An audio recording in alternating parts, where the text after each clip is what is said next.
Auditors and OpenTheBooks are reviewing Austin Energy's checkbook. The utility is still spending tens of millions on tree trimming to prevent storm damage like we saw back in our winter ice storm of 2023.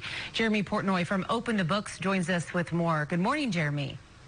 Good morning, Allison and John Carlos. How are you? We're good. Thank you for being with us. How much did tree trimming cost the city last year? Yeah, it's more than you might expect. Like you mentioned, it cost almost $32 million last year. So that means if you go through their checkbook, they spent 1 in every $12 to outside companies went to a tree trimming company. It's mostly split between 3 different trimmers. Then there's a few other companies, 3 more that got a few $100,000 each, but there's 3 primary vendors.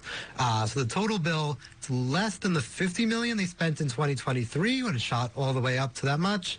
But it's still a lot more than they were spending previously when it was more in the $15 to $20 million range.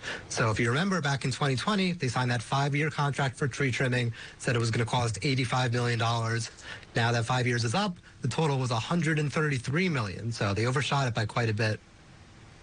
Jeremy, when can we expect those costs to start going down again? So last year they told us this would be the norm until 2028 when they get back on schedule. They've repeated that year to some other news outlets more recently. And of course this happened because the industry standard is to trim trees every 5 years. Some cities do it more. Los Angeles trims it every year.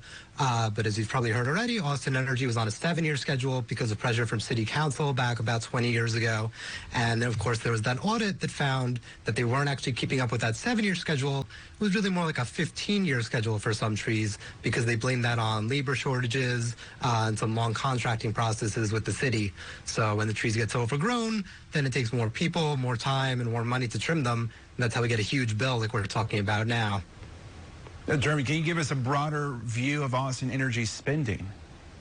Yeah, so last year, Austin Energy spent $430 million paying outside companies. We went through their whole checkbook.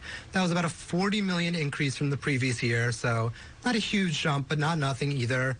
The biggest expense was, of course, just basic power distribution. But then the second biggest was for software support, then tree trimming at number 3. Then you've also got construction of power lines.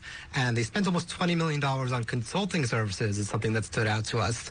So that was for hiring outside companies to, help them out with their computer software, with roofing, with medical advice, communications advice on generating power, which of course is their primary job. Can you break down what Austin Energy spent on payroll last year?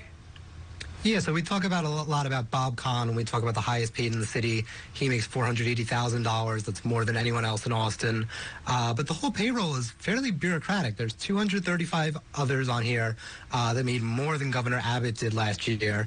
And that's partially because they have 7 vice presidents making a lot of money. Then there's another 35 directors in Austin Energy for their communications division, their finance division, corporate compliance, a whole list of different things.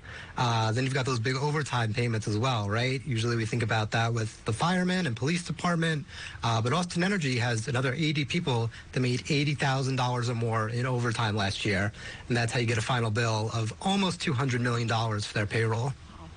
Well, thanks for looking into this for us. Jeremy, thanks for chatting with us too. Of course, thanks for having me. Always, and you can find these reports at OpenTheBooks.com.